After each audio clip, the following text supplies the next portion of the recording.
Welcome back, everyone. For context on this topic, I've been a big Transformers fan for most of my life.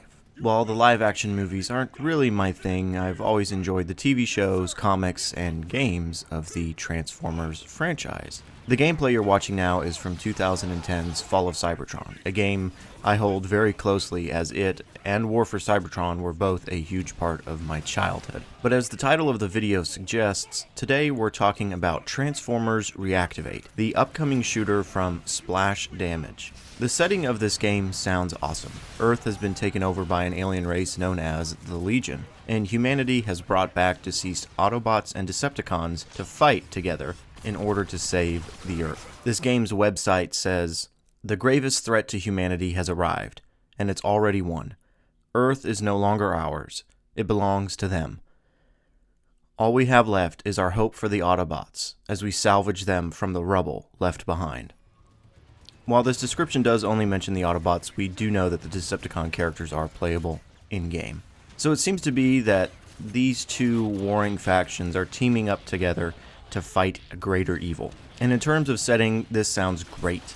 We are very much used to the idea of bots versus cons, and a new twist on the franchise is well needed. This isn't the first time the two factions have teamed up to fight another enemy, but for a Transformers video game, this is a really nice breath of fresh air. So Reactivate was first officially announced with a trailer at the 2022 Game Awards. I was really surprised when the title card dropped on this trailer because I had no idea it was coming, but I was very excited.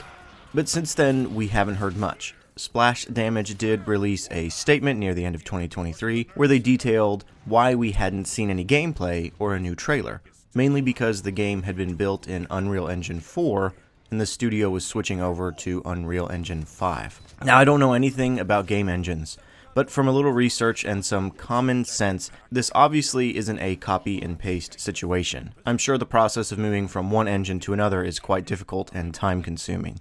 They did mention there would be some reveals in 2024, but it didn't take long for the internet to beat them to the punch. I have a pretty firm stance on leaks for this channel. I don't cover them. I would rather wait until the developers of a game are ready to show off their project than, look at an unfinished game design. That being said, I am going to reference some of the leaks in this video, but I won't be showing them. They're easy enough to find on YouTube if you're interested, though. Now, something that's not a leak are the toys. The main point behind Transformers, to sell toys to people like me. Obviously, toys take a long time to create, and so the action figures to go along this game were made ahead of time and scheduled for a 2023 release, which was the game's original target window. When the game got delayed, the toys still had to come out. The original toy solicitation pictures even had the game's original title of Transformers Rise. I like the new name better. With the release of these toys, we actually got a bit more info on the game itself, with some, what I could imagine is in-game engine screenshots. Probably from the Unreal Engine 4 version though, not the new Unreal Engine 5.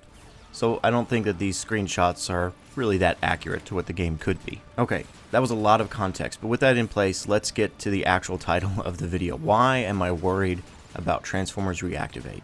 Is it because the game has been delayed and reportedly had been worked on for a long time now, and there's not much to show? Well, not necessarily. Obviously, when the first trailer dropped in 2022, Splash Damage was gearing up to market the game. We can see that by the toys alone. But then they delayed the project to move to Unreal Engine 5. They probably don't have a lot to show off right now as the game is changing. It does cause a little concern, but it's not the main reason why I'm worried. What really started my concern was this picture, when the toys were first leaked. On the right-hand side of the artwork, we can see the words free-to-play, first-person, co-op shooter. Okay, the co-op shooter part is great. I really enjoyed the option to bring two friends into your game in War for Cybertron, and I think it's something that works great with Transformers. In fact, I think most all games should have co-op in them. If you have a campaign, just let me bring some buddies in to play it. The first-person aspect really did surprise me, as most Transformer games up to this point have been third-person. It makes sense, you want to see your character, and transforming is much easier when you're in that camera view. I'm a little on the fence about this, but I'm interested to see more. It's not a deal-breaker for me. And now, the real issue. Free to play. The term that immediately makes me think, what's the catch? I don't think I have to explain myself when it comes to being cautious with free-to-play games. I'm a longtime Destiny 2 player, and while that game didn't start out as free-to-play, It has all the trappings that come along with that genre. I don't think free-to-play is inherently bad. I've played quite a few games with that model with friends, but I never really stick with them. The leaked cutscenes, which again I'm not going to be showing here, have a very similar art style to the cutscenes you would find in a live service game. I actually really enjoy this style personally, but it makes me think that the story of this game will roll out over multiple seasons over time. I'm personally just a little tired of this. I'd rather have a solid game with all its content, for an upfront cost. I don't mind live service or free to play, but I'll be honest, it's not what I was expecting from the next Transformers game. I really do hope that the game is good. I hope it's fun and that Transformers fans will get a lot out of it, but I also have to admit that my excitement is lowered quite a bit by the connotations of the genre that this game is in.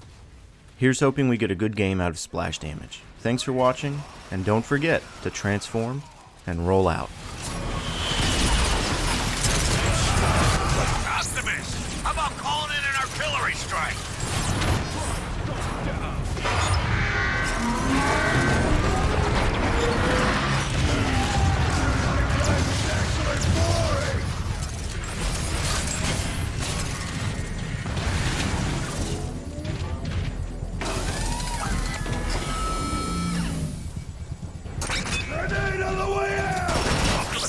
I'm reading more Decepticons on the upper walkways.